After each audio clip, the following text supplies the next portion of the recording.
ఎన్ని రంజాన్ నెలలు వచ్చి వెళ్తున్నా, ఎన్ని ఉపవాసాలు పాటిస్తున్నా ముస్లిం సమాజం రంజాన్ ఉపవాసాలు పాటించని సమాజాల కంటే నైతికత, మానవత పరంగా ఎందుకు మెరుగ్గా లేదు అని ప్రశ్నిస్తే, ఉపవాసాల గురించి ప్రవక్త ఇచ్చిన దృక్పథాన్ని విడనాడి దానికి భిన్నంగా ఉండే మరొక దృక్పథాన్ని ఏర్పరచుకోవడం అన్నదే సమాధానం.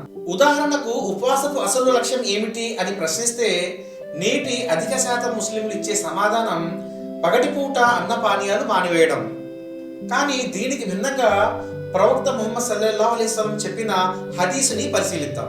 ఉపవాసపు లక్ష్యం అన్నపానీయాలు విడనాడటం కాదు, అబద్ధం ఆడకపోవడం మరియు అబద్ధాన్ని ఆచరించకపోవడం అని స్పష్టపరిచారు ప్రవక్త ముహమ్మద్ సల్లల్లాహు అలైహి వసల్లం. ఈ హదీసులో రెండు విషయాలు కనిపిస్తున్నాయి.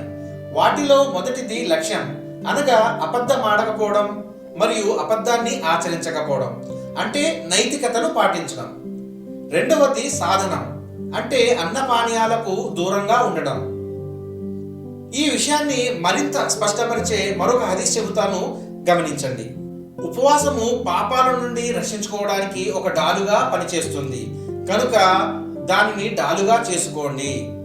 ఉపవాసి దుర్భాషలాడకూడదు, అరవకూడదు. ఒకవేళ మీకు ఎవరైనా దుర్భాషలాడితే, మీతో ఎవరైనా జగడానికి దిగితే, నేను ఉపవాసంలో ఉన్నాను, అది నా వల్ల సాధ్యం కాదు అని అక్కడి నుండి తప్పించుకోండి అని ప్రవక్త ముహమ్మద్ సల్లల్లాహు అలైహి వసల్లం తెలియజేశారు. ఈ హదీసులో కూడా ఆ రెండు విషయాలే కనిపిస్తున్నాయి. వాటిలో మొదటిది లక్ష్యం, అంటే అరవకపోవడం, దుర్భాషలాడకపోవడం, అలాంటి వారు తగిలితే వారి నుండి తప్పించుకోవడం. ఇది కూడా నైతికతను పాటించడమే అవుతుంది.